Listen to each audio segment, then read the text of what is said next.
ऋषियों ने कहा कि महाराज आपसे हमने 6 प्रश्न किया था। सुखदेव जी महाराज ने कब वह 6 प्रश्नों का उत्तर दिया? सूत जी महाराज ने कहा कि यह 6 प्रश्नों का पहले आप सब उत्तर समझ लें। पहले प्रश्न में आपने कहा था कि मानव के लिए परम धर्म क्या है। मानव के लिए ध्यान दीजिएगा, यह सबके लिए 88,000 ऋषिवर जो नैमिषारण्य क्षेत्र में है, सबके लिए प्रश्न किए 6 प्रश्न। उसका उत्तर मैं बता रहा हूं आपको। हम सबके लिए, मानव के लिए परम धर्म क्या है? कहे कि मानव के लिए, मनुष्य के लिए सर्वोत्तम धर्म है कृष्ण के चरणों में प्रीति होना, भगवान के चरणों में प्रीति होना। सारे कार्यों को करते हुए भगवान के चरणों में जब प्रीति हो जाएगी तो यह मेरा जन्म जो है सुधर जाएगा। कहे कि पहला उत्तर है कि भगवान के चरणों में प्रीति होना। दूसरा प्रश्न आप लोगों ने किया था कि श्रेष्ठ देवता कौन है, क्योंकि मंदिर में जाते हैं ना तो बहुत सारे देवी देवता हैं। एक तो मैया थी, गई मंदिर में और थोड़ा जल ली थी और थोड़ा लाइच दाना लेकर के गई। हनुमान जी को भी जल चढ़ा दी, थोड़ा लाइच दाना चढ़ा दी। शंकर बाबा थे, उनको भी जल चढ़ाई, थोड़ी लाइच दाना चढ़ा दी। अब जो है काली जी को चढ़ा दी, दुर्गा जी को चढ़ा दी, हनुमान जी को चढ़ा दी। अब बाद में उसका जल और लाइच दाना खत्म हो गया। अब गणेश जी बच गए। अब घर आ रही थी तो यही कह रही थी कि क्या होगा, गणेश बाबा हमको श्राप दे देंगे। हम मंदिर में गए थे और सबको जल चढ़ाए, लाइच दाना चढ़ाए, लेकिन गणेश जी को तो चढ़ाए नहीं। गणेश भगवान हमको श्राप दे देंगे। अब वो पूजा करके भी आ रही है, उसके बाद भी उसके मन में क्या बना हुआ है कि भगवान हमें श्राप दे देंगे। यही प्रश्न शौनकादि ऋषियों ने सूत जी से किया कि श्रेष्ठ देवता कौन है, किन्हें हम माने। उन्होंने कहा कि मंदिर में जाओ तो निंदा किसी का भी मत करो, सारे देवताओं को प्रणाम करो, लेकिन इष्ट अपना एक बनाओ। एक ही साधे सब सधे और सब साधे सब जाए। जितने देवी देवता हैं सबको आप पूजा करो, अर्चन करो, लेकिन भगवान से यही प्रार्थना करो कि गोविंद हमें आप कैसे प्राप्त होंगे। अगर आप शिव को मानते हैं तो दुर्गा जी का पूजन कीजिए, तो कहिए हे भगवती हमें भगवान भोलेनाथ का दर्शन प्राप्त हो जाए। अगर हनुमान जी के भक्त हैं, अगर शिव जी के मंदिर में जाते हैं तो शिव जी को प्रणाम कीजिए, लेकिन यह प्रार्थना करें कि हनुमान जी की कृपा हमें कब प्राप्त हो जाए। और हनुमान जी तो ऐसे भी बहुत जल्दी प्राप्त हो जाते हैं। हनुमान जी का बहुत, क्योंकि ये चिरंजीवी है ना, 7 लोग चिरंजीवी हैं। कौन कौन? अश्वस्थामा बलिर्व्यासो हनुमानश्च विभीषण कृपा परशुरामश्च सप्तैता चिरंजीविनः। 7 लोग चिरंजीवी है। अश्वस्थामा, बलि, व्यास, हनुमान जी महाराज, विभीषण, कृपाचार्य और परशुराम जी। यह सप्तैता चिरंजीवी न, 7 लोग चिरंजीवी है। चिरंजीवी का अर्थ है कि आज भी मृत्यु लोक में है और जहां भी कथा होता है किसी न किसी रूप में भगवान आ ही जाते हैं। सूत जी ने कहा कि महाराज सारे देवताओं का किसी का अनादर मत करो, लेकिन इष्ट एक बनाओ। अपना जो है एक देवता बनाना ही चाहिए कि जिसे हम सदैव निरंतर याद करते रहे। ऐसा नहीं कि कभी हनुमान जी को मान लिए, कभी दुर्गा जी को, कभी शंकर जी को। ऐसे जो करता है उसके ऊपर भगवान की कभी कृपा नहीं होती, कभी कदापि नहीं हो सकती है। तीसरी बात, शौनकादि ऋषियों ने कहा कि भगवान का नाम अजन्मा है, क्योंकि वेद में भगवान का नाम अजन्मा है। तो वह दशरथ के पुत्र राम कैसे बने, देवकी वसुदेव के पुत्र कृष्ण कैसे बने। सूत जी महाराज ने कहा कि भगवान का कभी जन्म नहीं होता, भगवान का कभी जन्म नहीं होता। हम लोग क्या गाते हैं, भय प्रकट कृपाला दीन दयाला कौशल्या हितकारी। हम लोग कहते हैं क्या कि भय जन्म कृपाला दीन दयाला, कोई नहीं कहता है। हम लोग कहते हैं कि भय प्रकट कृपाला, भगवान का तो प्राकट्य होता है, भगवान का जन्म होता ही नहीं है। तीसरी बात, चौथी में शौनकादि ऋषियों ने पूछा कि महाराज जब जब इस कलयुग में प्रभु जब यहां से धराधाम से चले गए तो यह धर्म तो अकेला पड़ गया होगा। कहे कि नहीं, जब भगवान इस धराधाम से जाने लगे तो भक्तों ने पूछा था कि भगवान आप जा रहे हो तो आपका दर्शन कहाँ होगा?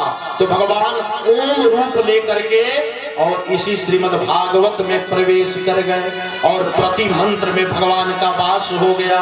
इसलिए भगवान जो है सदैव कलयुग में श्रीमद् भागवत में विराजमान होते हैं। शौनकादि ऋषियों ने कहा कि यह बताइए कि भगवान का अवतार कितना है? कहे कि भगवान का 24 अवतार है और भगवान का 24 अवतार जो श्रवण करता है उसके जीवन की जितना कष्ट है, जितना दुख है, उसका निवारण हो जाता है। आज आप सब श्रवण कर ले, 24 अवतार का वर्णन सूत जी महाराज बता रहे हैं। कहे कि पहला अवतार भगवान का सनत सनंदन सनातन सनत कुमार के अवतार हुआ, यह प्रथम अवतार है। सनत सनंदन सनातन सनत कुमार जो बद्रिका आश्रम में रहते हैं, जिन्होंने नारद जी को श्रीमद् भागवत कथा श्रवण कराई, कल की कथा में हम सब श्रवण किए थे, यह प्रथम अवतार है। द्वितीय अवतार में कहे कि 12 अवतार, भगवान का 12 अवतार हुआ। तीसरा संत नारद जी का अवतार है भगवान का। चौथा भगवान का नर और नारायण अवतार है। पांचवा भगवान का श्री कपिल देव जी का अवतार है। छठा दत्तात्रेय जी का अवतार है। सातवां यज्ञ भगवान का अवतार है, यज्ञ के रूप में भगवान ने अवतार लिया। सातवां भगवान का यज्ञ भगवान का अवतार है। आठवां ऋषभ देव का अवतार है। नौवां भगवान पृथु रूप में अवतार लेते हैं और 10वां भगवान का मत्स्य अवतार होता है। 11वां कच्छप अवतार होता है। जब अमृत के लिए देवासुर संग्राम हुआ तो कच्छप अवतार लेकर के भगवान समुद्र के नीचे प्रवेश कर गए और उस स्तंभ के नीचे चले गए जो स्तंभ नीचे धस रहा था, जिससे मंथन हो रहा था। भगवान कच्छप का अवतार ले लिए। कहे कि 12वां भगवान का धन्वंतरी अवतार है, जो आजकल हम लोग आयुर्वेदिक का दवा खाते हैं, भगवान धन्वंतरी का अवतार लिए। उसके बाद 13वां भगवान का मोहिनी अवतार है। 14वां भगवान का नरसिंह अवतार है, जो प्रहलाद जी महाराज भक्त प्रहलाद की रक्षा करने के लिए भगवान नरसिंह अवतार लिए। 15वां भगवान का वामन अवतार है। 16वां श्री परशुराम जी का अवतार। 17वां ब्रह्म ऋषि वेद व्यास जी का अवतार हुआ। 18वां भगवान का आदरणीय प्रभु श्री राम जी का अवतार हुआ और 19वां हमारे बलराम दाऊ भैया का अवतार है। भगवान का शेषनाग का अवतार भगवान ने लिए और 20वां भगवान का हमारे कन्हैया गोविंद का अवतार हुआ और 21वां हरि अवतार और 22वां हंस अवतार है भगवान का और 23वां बुद्ध अवतार है और 24वां भगवान कलिक अवतार होगा। भगवान का कली अवतार होगा। सूत जी ने कहा कि यह प्रमाणिक रूप से शास्त्रों में 24 अवतार है, जिसे हमने आपको श्रवण कराया, लेकिन इसमें 2 अवतार पूर्ण अवतार है। एक राम अवतार और दूसरा कृष्ण अवतार। यह दोनों में कोई अंतर नहीं है। राम कृष्ण दो एक है, अंतर नहीं निमेष। इनके नयन गंभीर है, उनके चपल विशेष। राम ने जीवन में जो अनुभव किया, कृष्ण ने उसी को जीवन में गाया है। भगवान राम मर्यादा पुरुषोत्तम थे। जब भी राम से पूछा जाता था कि अपना परिचय बताए, तो भगवान राम जानते हैं क्या कहते थे? दशरथ का पुत्र अयोध्यावासी कौशल्या नंदन प्रभु श्री राम, मेरा नाम राम है। और भगवान कृष्ण से जब पूछा जाता था आपका नाम, तो भगवान कृष्ण एक बार नहीं, भागवत में हजारों बार कहे कि मैं भगवान हूँ, मैं भगवान हूँ, मेरे शरण में आओ, मैं तुझे मुक्त कर दूंगा, मैं तुझे शाश्वत कर दूंगा, मैं तुम्हारे दुखों का निवारण कर दूंगा। भगवान कृष्ण कभी छुपाए नहीं और भगवान राम कभी बताए नहीं। इसलिए कहा गया है कि जीवन जीने की कला अगर जाननी हो तो राम कथा पढ़ो। राम कथा जीवन जीने की कला सिखाती है और श्रीमद् भागवत कथा मरने की कला सिखाती है कि मरने से कैसे मुक्ति हो सकता है। श्रीमद् भागवत की कथा श्रवण करने वाले भक्त मृत्यु से कभी डरते नहीं, कभी वो मृत्यु से डर ही नहीं सकते। जो 7 दिन की कथा जो श्रवण कर लेगा उसको कभी मृत्यु से डर नहीं लगेगा, क्योंकि मृत्यु की कथा या जो है कि श्रवण कर, मृत्यु पे विजय करने की कथा श्रवण कराती है। व्यास जी ने, संतों ने पूछा कि महाराज व्यास जी ने इस भागवत को लिखा क्यों, इस भागवत को लिखने की क्या जरूरत थी, और व्यास जी थे कौन? क्योंकि व्यास जी श्रीमद् भागवत के रचयिता है। सूत जी ने कहा बहुत सुंदर, आप लोगों ने प्रश्न किया, बोले कि नारायण के पुत्र है ब्रह्मा, और ब्रह्मा के पुत्र है वशिष्ठ, और वशिष्ठ के पुत्र हुए शक्ति, और शक्ति के पुत्र हुए पराशर, और पराशर के पुत्र है महर्षि वेद व्यास। और वेद व्यास जी का जन्म लेते ही वन में चल दिए, ये भी जन्म लिए व्यास जी और वन में चल दिए। इनकी माता का नाम था सत्यवती। सत्यवती बूढ़ी हो गई थी, रोने लगी, कही बेटा तुम जंगल जा रहे हो, मेरा क्या होगा? व्यास जी ने कहा मैया जब भी तुम मुझे याद करोगी उसी समय मैं आ जाऊंगा। और जब भी सत्यवती को कोई कष्ट पड़ता था और महर्षि वेद व्यास का जब भी ध्यान करती थी, व्यास जी महाराज आ जाते थे। और व्यास जी महाराज सरस्वती नदी के पावन तट पर सुंदर आश्रम बनाया, पर्णकुटी, उसका नाम है सम्याप्रास। बहुत शांति प्रद स्थान है बद्रीधाम, जहां से स्वर्ग का दर्शन होता है।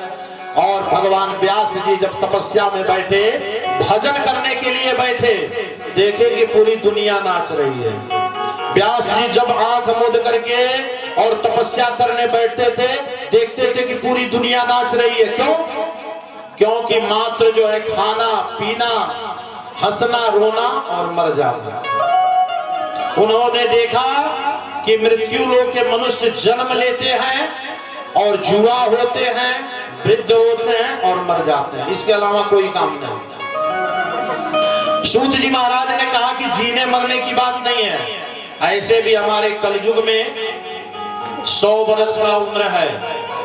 सतयुग में जानते हैं लोग कितना दिन तक जीते थे? सतयुग में 1 लाख वर्ष का उम्र होता था। सतयुग के लोग कितने दिन तक जीते थे? 1 लाख वर्ष। और जब त्रेता आया तो 1 जीरो हट गया। 1 जीरो जब हट गया तो कितना वर्ष हो गया? 10,000 वर्ष। त्रेता के लोग 10,000 वर्ष तक जीते थे। द्वापर आया महाराज तो 1 जीरो और हट गया, तो क्या हो गया? 1,000 वर्ष। 1,000 वर्ष तक द्वापर के लोग जीते थे। जब कलयुग आया तो 1 जीरो और हट गया, तो 100 वर्ष हो गया। शतम जीवंतु भवन्तः, 100 वर्ष का उम्र हो गया। और कहा कि जब घोर कलयुग आएगा तो 1 जीरो लगता है कि और हट जाएगा, और जब 1 जीरो हट जाएगा तो क्या होगा? 10 वर्ष का उम्र हो जाएगा। महाराज हम लोग 10 वर्ष में करेंगे क्या? सूत जी ने कहा कि यहाँ जीने मरने की बात नहीं है, हम लोग करते क्या है जीवन में। 100 वर्ष का उम्र है कलयुग का, तो ये बताइए कि 100 वर्ष में 24 घंटे का एक दिन होता है, 12 घंटे का रात, 12 घंटे का दिन। तो रात में तो हम सो करके बिता देते हैं, तो 100 वर्ष में 50 वर्ष तो सो करके बिता दिया, बचा कितना? 50 वर्ष। अब 50 वर्ष में 5 वर्ष बाल्यावस्था रहता है, 5 वर्ष बाल्यावस्था में हमारा बीत जाता है, और 10 वर्ष तक हम पढ़ने के लिए जाते हैं।